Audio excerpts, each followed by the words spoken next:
We got some good, crazy stuff to get to because it's the NFL, and Ian Castleberry is with us. And, of course, Ian's appearance is presented by David Creasman and the gang at DC Creasman Jewelers. And Ian Castleberry, good to have you in, buddy. Hey there, how are you? We're doing well, man. We're ready to go. Coach is here. He'll be weighing in on some of our topics. So let's get to it. Certainly. Hey there, Coach. How you doing? Hey, let's see. After not being able to find a trade partner, the Panthers released Cam. Okay, we knew this was going to happen. We weren't sure if it was going to be by trade or by release. But, Ian, the market is thin for Cam. And Shoop said on Monday's show not to be surprised if Cam's not on an NFL roster to start the season. So what is your guess as to Cam's immediate future? Yeah, my guess is it could be difficult. I mean, I think he's still with the rules, due to coronavirus concerns.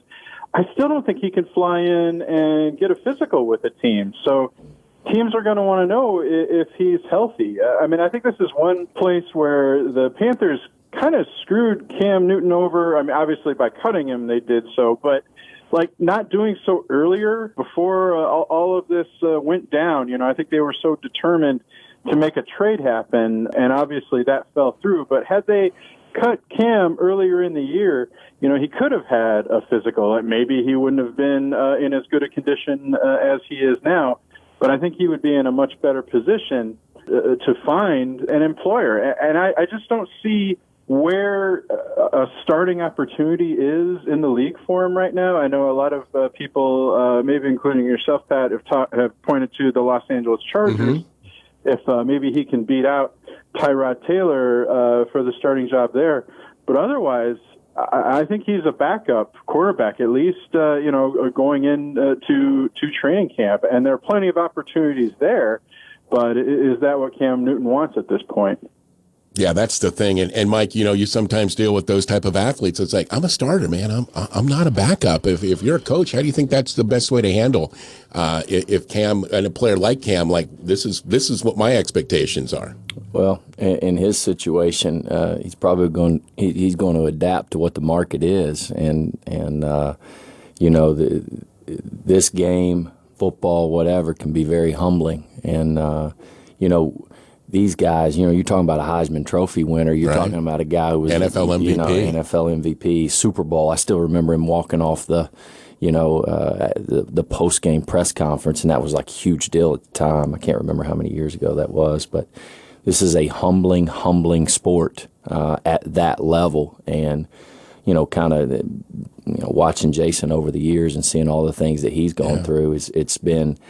I tell you, once you get to a certain point, man, I mean, everybody is expendable, and it's no different for coaches as well. Yeah, it's going to be interesting to see, where Cam will end up. And Ian, one place they talked about was Denver because they're dealing with Drew Lock, a second-year quarterback, but the Broncos seem very high on Drew Lock, so I don't see Denver being a stopping point. Do you? I think there is a fit there. I agree. They are invested in Drew Lock, but if you want a veteran insurance policy, and again, everything has to be qualified with if Cam Newton is healthy. But yeah, the Denver Broncos certainly look like a possibility. I mean, what about Jacksonville? They just traded Nick Foles. Philadelphia, Carson Wentz isn't very reliable when it comes to staying healthy throughout a season. So there, Pittsburgh with Ben Roethlisberger, and I don't know what the future of Mason Rudolph is. Maybe the Miami Dolphins, even though they have two quarterbacks. There are definite backup opportunities. The Patriots, I know a lot of people are mentioning the Patriots. I know you're not big on that move, Pat, but you can do what you want. I just don't see that happening. Yeah, I don't either. I mean, it's very, very intriguing, but I agree with you that just doesn't seem like a good fit. What do you say, Mike? I mean, a guy like Bill Belichick, who's really a no-nonsense coach. I mean, the first time Cam does that first down signal, I can see Belichick going, oh, what have I done? That would be – I just can't see that fitting. Yeah, well, I don't know that many people saw Randy Moss fitting when he went up there, and but at the quarterback position, because that was brought out too, like AB. Sure. And, I think, though, when you look at sometimes we were actually talking about this the other day. We were doing a Zoom coaching clinic, and we were talking about, can your culture within your team or your organization take on what are you willing to allow? What are you willing to accept? So I think, whoever is willing to accept, his personality, which obviously I don't know him personally or what he's like in the locker room, but he does. He's obviously a big personality and an enormous talent.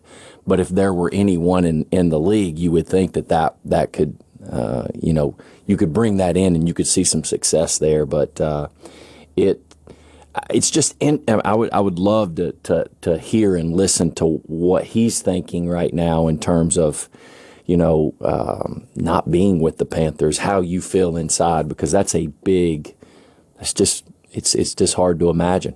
It's. I think his heart is wounded too, as well. I think it's humbling. It's humbling. Yeah, he did not want it to go down this way, and which kind of brings us to the next topic, guys. And hey, look, I mean, speaking of change, I mean, we're dealing with change right now, like nothing ever we've had to deal with in our life. So change is there.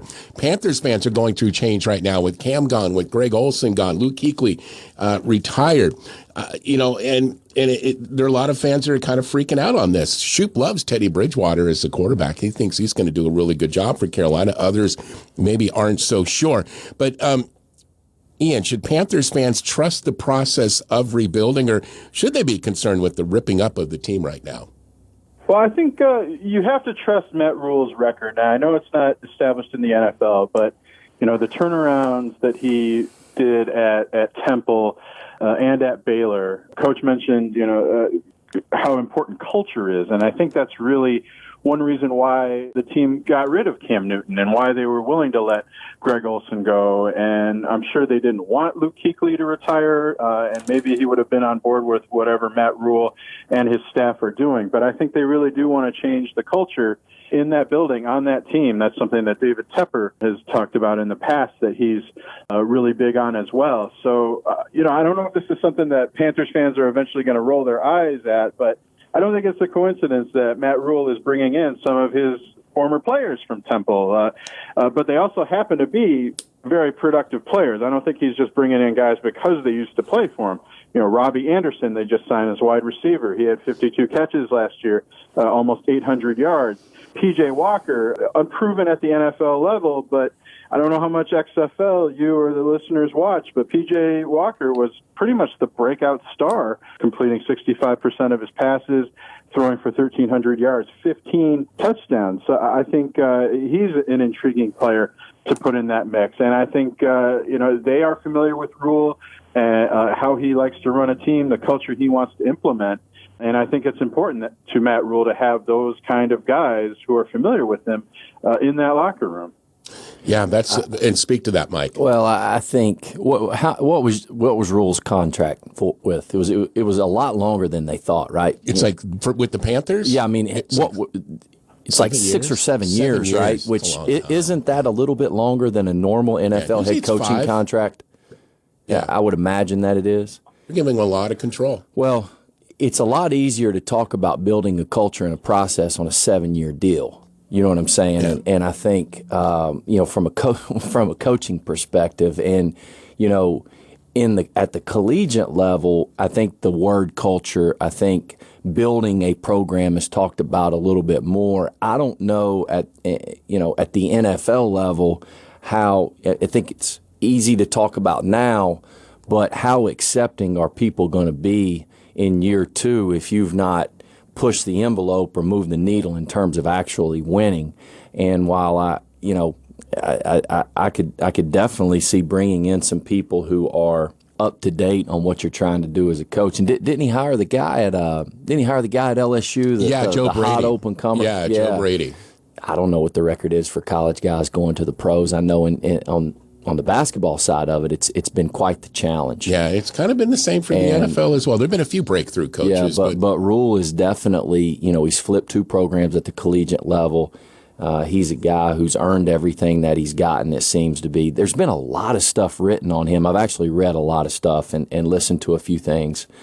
And he's just enamored with the process of what it takes. But he always talks about understanding that process takes some time. Yeah. Are people going to be as forgiving at the highest level as they are, not at the lower level, but it is. I mean, college football to Baylor is not is not the Carolina Panthers. No, it was funny. I was watching an NFL Network special on Vince Lombardi, the greatest coach in many years by, in the NFL. A lot of folks would tell you that. And they named the Super Bowl trophy after him. Guy kind of knew what he was doing. But he had a major adjustment from the college level to the pro level. And he finally had to have basically a come to Jesus with himself and really with his team. Basically, he was just not communicating properly with them because what worked at the college level was not working at the pro level. And, that's what a lot of these coaches kind of figure out. And I just think the way Cam left, the way Greg Olson left, it's just like the team just discarded two really key contributors, not only on the field, but off the field in the community as well. I thought just both of them deserved better than they received. I could understand them having to go. Didn't they lose a linebacker or something that retired early? Retired. Yeah, Kuechly retired. That was the big one right there. Oh, my goodness. But so we'll see where it goes with the Panthers as Ian Castleberry joining the Wise Guys presented by DC Creasman Jewelers. All right, guys, Brady is now a Buccaneer. Where do you now see a usually below average Tampa Bay franchise, Ian, heading in the next two seasons under Tommy Terrific? Real quick, first of all, Matt Rhule, a 7-year contract with the Carolina Panthers, $60 million. So if that speaks to the commitment there. Yeah. Tampa Bay, so they were 7-9 last season, tied for second in the NFC South. I mean, is Tom Brady worth 2 more wins? If he is, that would put the Buccaneers, in the playoffs. Last year, 10 wins was necessary for a wild card. But remember now, with this new CBA in the NFL, each conference is going to have one more playoff team. So this past season, that would have been the Los Angeles Rams in at 9-7. So can the Buccaneers make that up and finish 9-7, 10-6 with Tom Brady at quarterback? I think they can with Brady at quarterback, not having all those turnovers that Jameis Winston committed. As we've discussed, there are some holes that still need to be filled, especially on the offensive line, maybe in the secondary as well. But I certainly like Tampa Bay's chances of making the playoffs in the NFC next year. And some folks even have them being a Super Bowl contender. It's like, wow, well, we'll wait and see on that. Remember, Brady didn't have the greatest year, but then again, it was a skeletal staff on the offensive end for sure. I think that's fair to say. Now, Mike Morrell, your good friend, longtime friend, neighborhood buddy, Jason Witten, his former team is the Dallas Cowboys, of course. And it looks like, guys, Dak and the Cowboys are back at the negotiating table in hopes of figuring out a long-term deal. But and let me ask you this, Ian, do you think this gets done before the season begins? The fact that they're talking tells me maybe. I think so, and they might have more time to negotiate. We still don't know when training camps or OTAs and so forth will begin. You guys were talking about the Olympics earlier being postponed, and if I'm looking at the calendar correctly, I think the Olympics were set to begin about a month before teams were going to report for training camp. So a lot up in the air with the NFL, but Dak Prescott and the Cowboys, I think they have more time here to negotiate. Prescott, I feel like he has the leverage. I mean, he has the franchise tag placed on him by the Cowboys. He's guaranteed at least $30 million, I think up to $33 million for 1 year. As we've discussed before, he wants a shorter-term deal. The Cowboys want a long-term deal. I wonder if they can meet in the middle at like 4 or 5 years. There were some rumblings last night that maybe there's talk that Prescott and the Cowboys are ready to agree on a 4-year deal worth $35 million a year. That would be $140 million altogether. But the absolute drop-dead deadline to come up with a contract here is July 15th. So that is still plenty of time for the Cowboys and Dak Prescott to work something out.